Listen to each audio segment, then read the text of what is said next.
Hello guys, welcome to Dr. Science. So today our topic is about paranasal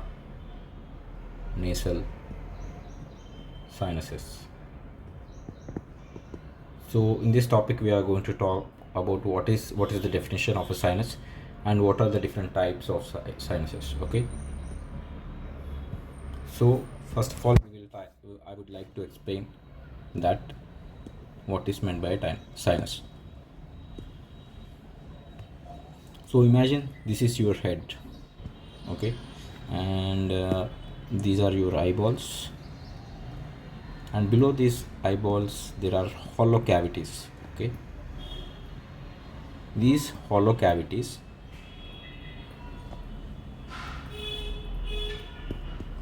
are filled with air.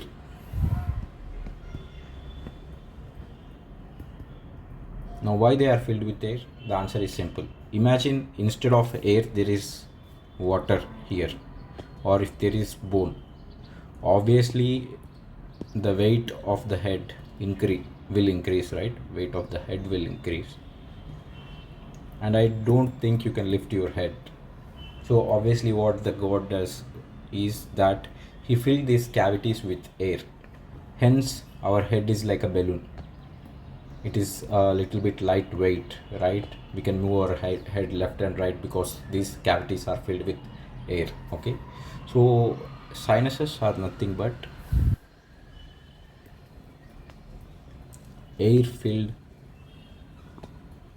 hollow cavities. Okay, so our head has nearly 4 types of sinuses. One is the maxillary, another is frontal, sphenoidal, and ethmoidal. These are the 4 types of sinuses. Don't worry, I will explain each of them.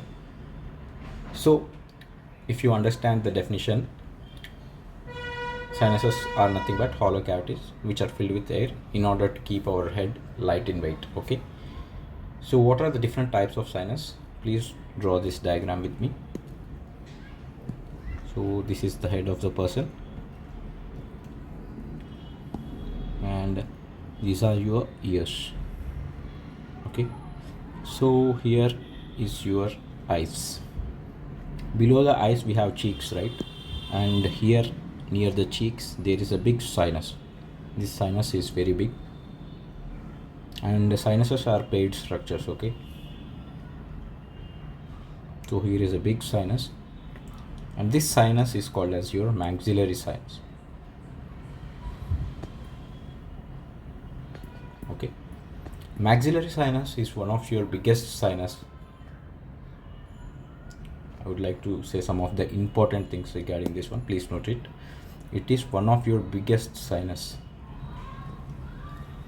and in the books it is given, it is also known as antrum of Highmore.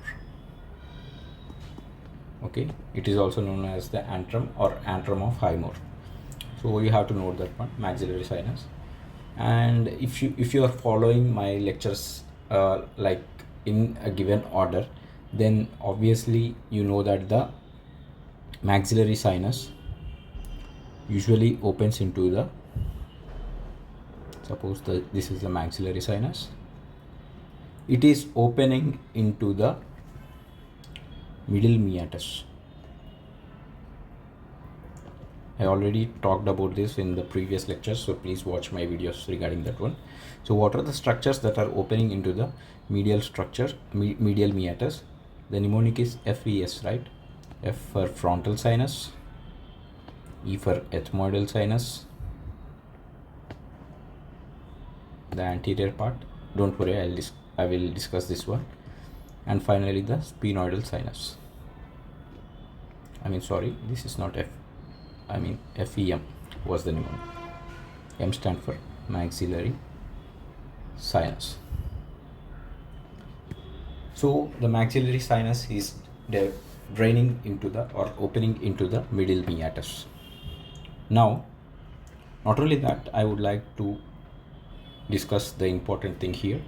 Usually the mucosa of these sinuses is lined by ciliated epithelium.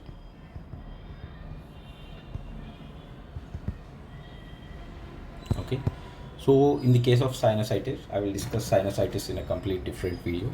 In the case of sinusitis, the cilia are not working or inflamed, and due to this there is mucus accumulation. Okay, this is the mucus. Okay, so I already talked about the importance of maxillary sinus. Next we will go to the frontal sinus. So as you can see here, there are frontal sinuses in the frontal region. Okay, so there are frontal sinuses, and most of the time they are asymmetric.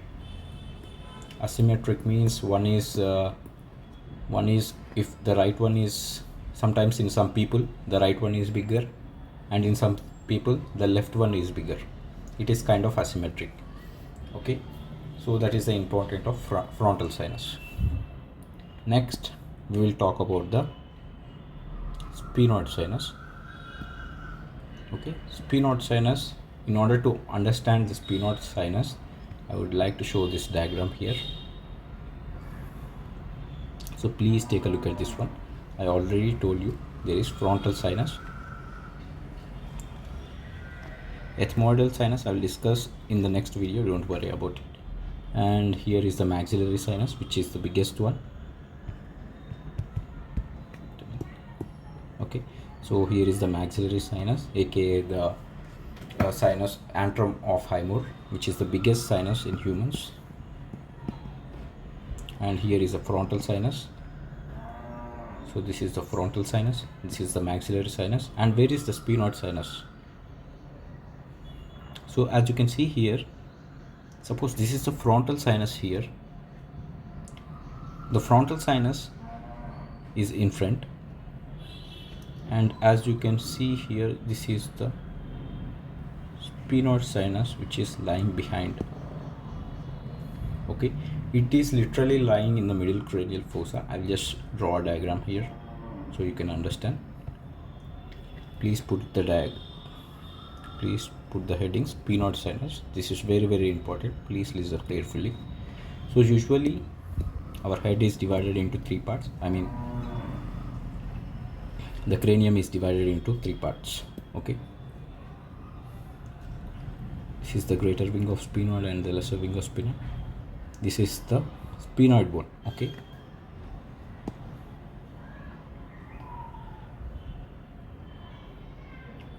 so this is the anterior cranial fossa, this is the middle cranial fossa,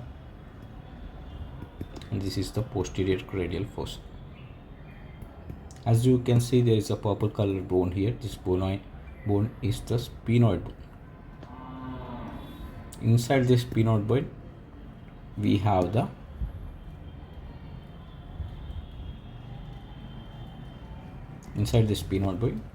this sphenoid sinus. It is also an air-filled cavity. Okay, so the importance of sphenoid sinus is very, very crucial, because suppose this is the sphenoid bone. What is this? This is the sphenoid bone.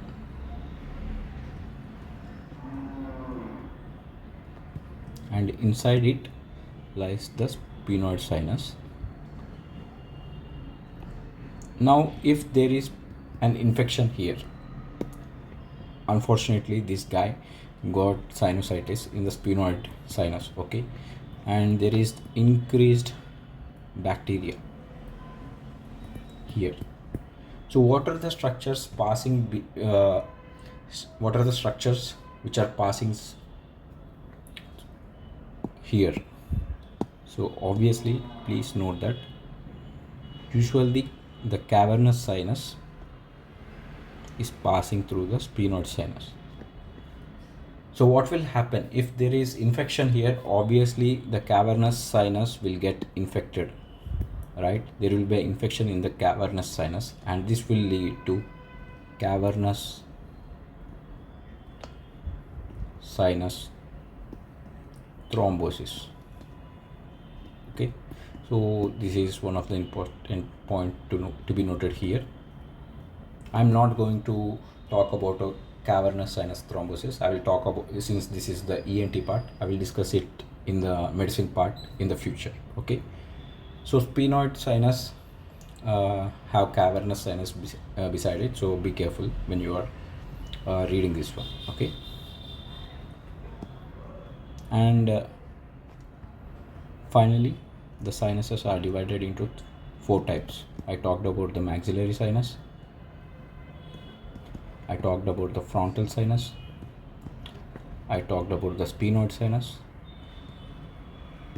and finally the most important one is the ethmoidal sinus. And I will discuss this in my next video, because this one is very important, since it has compartments and many air cells inside it. So I will discuss in my next topic. Before going, I would like to show some of the photos. So I already told you that this is the maxillary sinus, and maxillary sinus, as you can see, it is going and draining into the middle meatus. Okay, this is the middle meatus. So that was about it regarding the paranasal sinuses. Thank you.